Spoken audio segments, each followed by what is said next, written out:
আজকে তো ছিল নীলষষ্ঠী। তো নীলষষ্ঠী সবাই তো আমরা পুজো আর্চা করি সন্তানের মঙ্গল কামনায়। শুধু নিজের সন্তানের কথা মানুষ ভাবলে চলবে না, অপরের সন্তানেরও ভালো করতে হয়, তবেই মহাদেব খুশি হন। নিজেরটাকেই শুধু বুঝবো, নিজের সন্তানের ভালো চাইবো আর অপরের সন্তানের খারাপ চাইবো, এটা কখনোই মহাদেব খুশি হন না।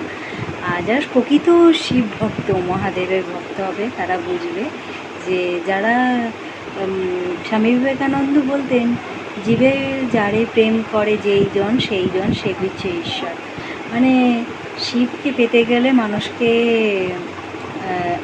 হয়তো আমার অঢেল হলে আমি নিশ্চয়ই তখন হয়তো, যদি ঈশ্বর কৃপা করেন, আমি তখন দান করতে পারবো।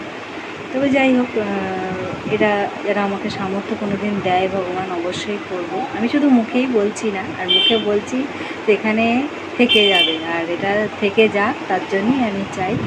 তো আজকে উপোস করেই বলছি কথাগুলো। তো যাই হোক, এইভাবে কাটালাম আমার শিব মানে নীল উপোসটা।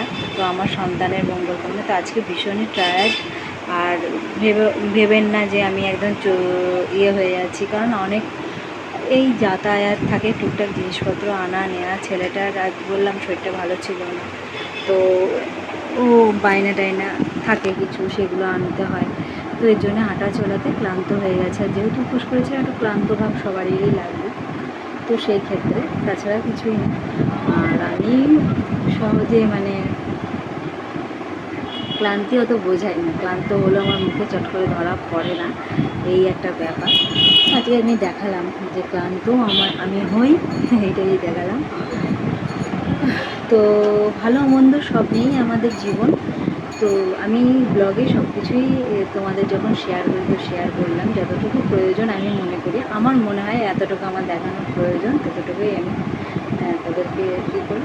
তো চলো, তোমরা ভালো থেকো, সবাই মঙ্গল হোক, সবার সুস্বাস্থ্য কামনা করি, সবাই ভালো থাকো। নেক্সট ব্লগে আবার দেখা হবে। তো আজকের মতো টাটা।